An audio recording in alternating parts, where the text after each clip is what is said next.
नमस्कार. जय भीम जय शिवराय मित्रांनो.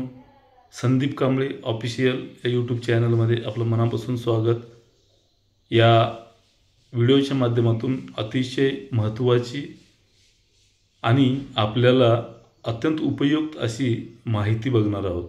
आपल्या सगळ्याला माहिती आहे संदीप कांबळे ऑफिशियल या यूट्यूब चॅनलवर अतिशय अधिकृत आणि जलद शैक्षणिक घडामोडीच्या संदर्भामध्ये अनेक माहितीच्या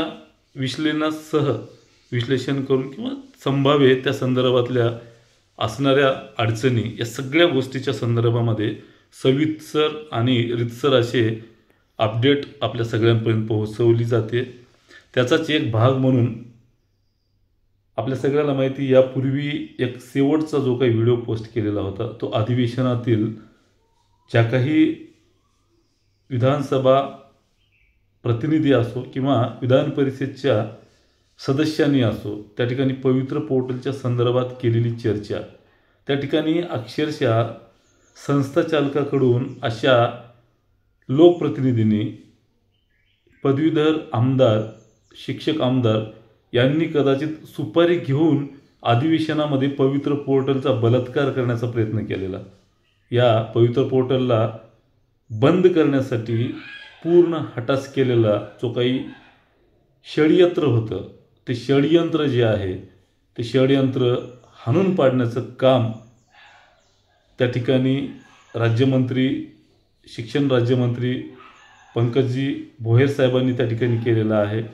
म्हणजे इतका हटास त्या ठिकाणी पवित्र पोर्टलला घेऊन केलेला होता की त्याच्यातल्या त्रुट्या सांगणे, मग त्या संदर्भामध्ये असलेल्या अडचणी, बऱ्याच त्या ठिकाणी नको असलेल्या सुद्धा येत नसलेल्या सुद्धा अडचणी उपस्थित केल्या, तारांकित प्रश्न उपस्थित केले आणि पवित्र पोर्टल कसं खराब आहे याचा त्या ठिकाणी एक वस्तुपाठ जो आहे तो मुद्दाम संस्था चालकाच्या बाजूने राज्यातील तमाम गुणवंत जे काही अभियोगिताधारक आहेत गुणवंत त्यांच्या विरोधामध्ये पवित्र पोर्टल कसं बंद करायचं, किती चुकीचं आहे, किती विलंब खाते, अशा पद्धतीचं त्या ठिकाणी चुकीची जी काही माहिती आहे ते प्रतिनिधीच्या माध्यमातून दिली गेली. या कुठल्याही गोष्टीला न जुमानता त्या ठिकाणी यशस्वी पवित्र पोर्टलचा बचाव करत किंवा पवित्र पोर्टल कसं गुणवत्तापूर्ण अभियोगिताधारकांसाठी न्याय देण्यासाठी आहे, अंशतः त्याच्यामध्ये काही त्रुट्या आहेत त्याच्यामध्ये सुधारणा करूया, दुरुस्ती करूया, पण हे पोर्टल कदापि बंद होणार नाही, अशा पद्धतीचं राज्यमंत्री असो किंवा शिक्षण मंत्री असो या दोघांनीही त्या ठिकाणी सभागृहाला आश्वासित केले आणि त्या ठिकाणी पवित्र पोर्टल बंद करण्याचा जो काही केलेलं षडयंत्र आहे ते हाणून पाडण्यामध्ये यश आलेलं आहे. यामध्ये आपल्या सगळ्याला माहिती आहे पुणे मतदारसंघातील विधान परिषदेचे सदस्य विभागाचे यांनी तर अक्षरशः इतका सभागृहाला चुकीची माहिती दिली. जयंत आशगावकर यांनी चुकीची माहिती दिली. पूर्ण म्हणतात स्वामीसारख्या संस्थेमध्ये 429 पदाची स्वामींनी जाहिरात दिली आणि केवळ 29 मुलंच त्या ठिकाणी रुजू झाले. आता या मूर्खांना कोण सांगायचं? म्हणजे अशी सभागृहाला माहिती दिली, मंत्री महोदयांना माहिती दिली, 429 पैकी केवळ 29. अरे मूर्खांनो, तुम्हाला नेमकं कोण असे प्रश्न देते किंवा मग तुम्ही संस्थेकडनं त्या ठिकाणी काही घेताय का? लक्ष्मी दर्शन तुम्हाला घरातच मिळतंय का येऊन? तुम्हाला नेमकं पदवीधर आमदार आहात तुम्ही, कशासाठी त्या ठिकाणी तुम्हाला नियुक्त केलेलं आहे किंवा पदवीधर बेरोजगार युवकांनी तुम्हाला का निवडलं गेलेलं आहे? सत्ताधारी असो, विरोधी पक्षाचा असो, सत्तेतला सहकारी असो, मित्रपक्ष असो, सगळ्यांनी पूर्णपणे पवित्र पोर्टल रद्द करण्याच्यासाठी हटास केलेला होता.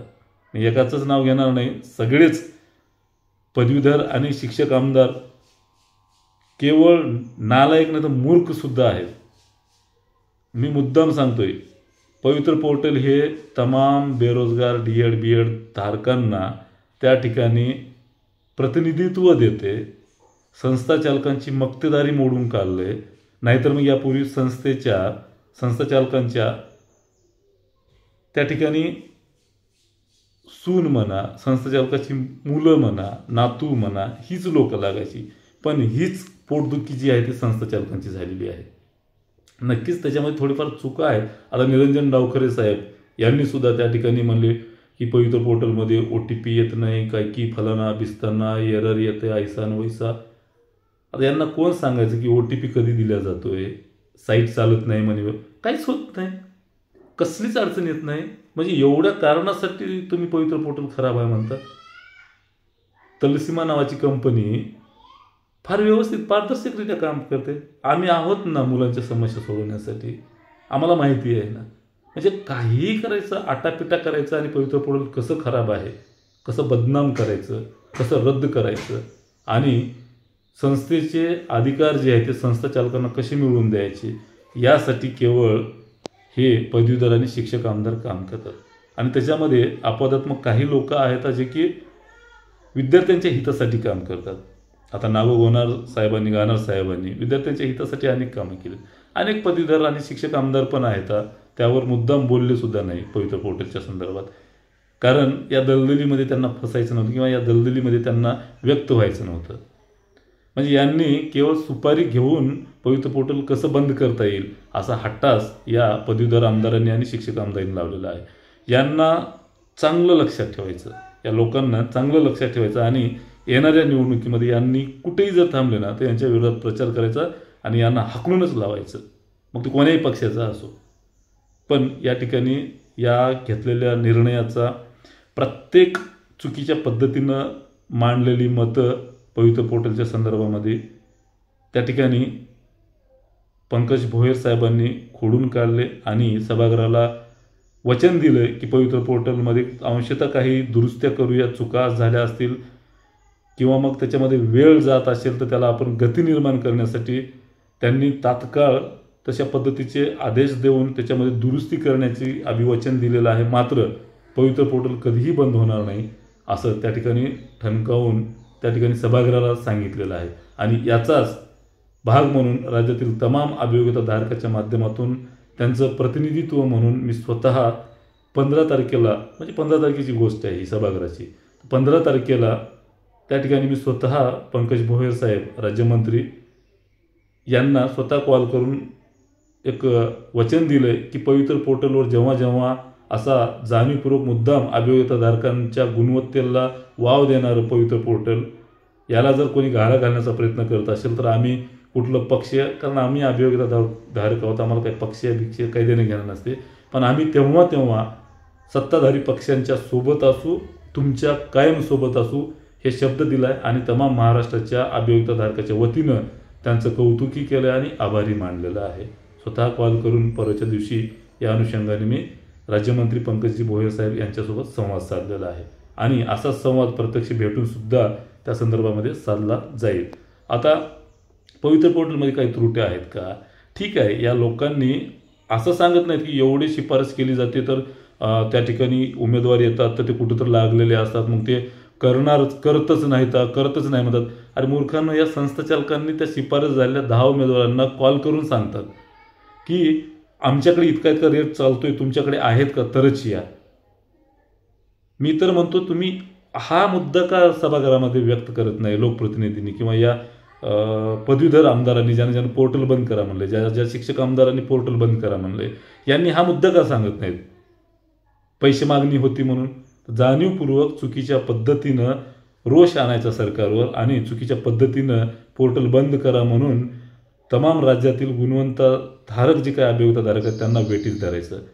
ठीक आहे, पवित्र पोर्टलमध्ये काही त्रुटी आहेत, त्या दुरुस्त आम्ही 100% करण्यासाठी प्रयत्न करू, पाठपुरावा करू, पण सरसकट बंद करा हे म्हणणं चुकीचं आहे. कारण पवित्र पोर्टलची निर्मिती करताना आम्ही त्या ठिकाणी पाठपुरावा केलेला आहे. तत्कालीन शिक्षण मंत्री विनोदजी तावडे साहेब असताना तेव्हा त्यांनी, अजूनही त्यांचा एक कोट आठवतो मला, की आता खाजगी संस्थेवर लागण्यासाठी कोणाच्या महिला भगिनीला दागिने विकावं लागणार नाही किंवा कोण्या शेतकऱ्याला आपली शेती विकून संस्थाचालकांना पैसे द्यावं लागणार नाही. हा एक त्यांचा कोट होता पवित्र पोर्टल निर्माण केली तेव्हा. म्हणजे ही मक्तेदारी मोडून काढली. ठीक आहे, काही लोक डिमांड करतात, पण ही सुद्धा मक्तेदारी मोडून काढण्यासाठी संस्था अधिनियम जो आहे तो एकास एक जी काही शिफारसचं रेशिओ आहे, एकास 10च्या ऐवजी एकास 3 केलं होतं, पण एकास 10च राहिलं. ते आम्ही एकास 1 करून त्या ठिकाणी गुणवत्तापूर्ण जे काही शिक्षक आहेत, विदाऊट इंटरव्ह्यूला त्या सगळ्या संस्था येतील यासाठी योग्य तो पाठपुरावा करून सरकारच्या बाजूनं शेवटपर्यंत पवित्र पोर्टल अबाधित ठेवण्यासाठी तमाम गोरगरीब अभियोक्ताधारकांना न्याय देणारं हे पवित्र पोर्टल आहे. खाजगी संस्थेवर उभ्या आयुष्यामध्ये एक गोरगरिबातला गुणवंत मुलगा कधीच लावू शकला नव्हता. असे आत्तापर्यंत हजारो उमेदवार खाजगी संस्थेवर आमचे अभियोक्ताधारक लागलेले आहेत. हे शक्य झालं केवळ या पवित्र पोर्टलमुळे, केवळ या BJP सरकारमुळं. मी केवळ शिक्षण क्षेत्राशी बोलतोय मी, कारण तावडे साहेबांनी हे पवित्र पोर्टल आणलं होतं. त्यामुळे केवळ यांच्यामुळे शक्य झालं. म्हणून कायम या पवित्र पोर्टलचा जेव्हा विषय येईल तेव्हा तेव्हा सरकारच्या बाजूनं संदीप कांबळे उभा असेल.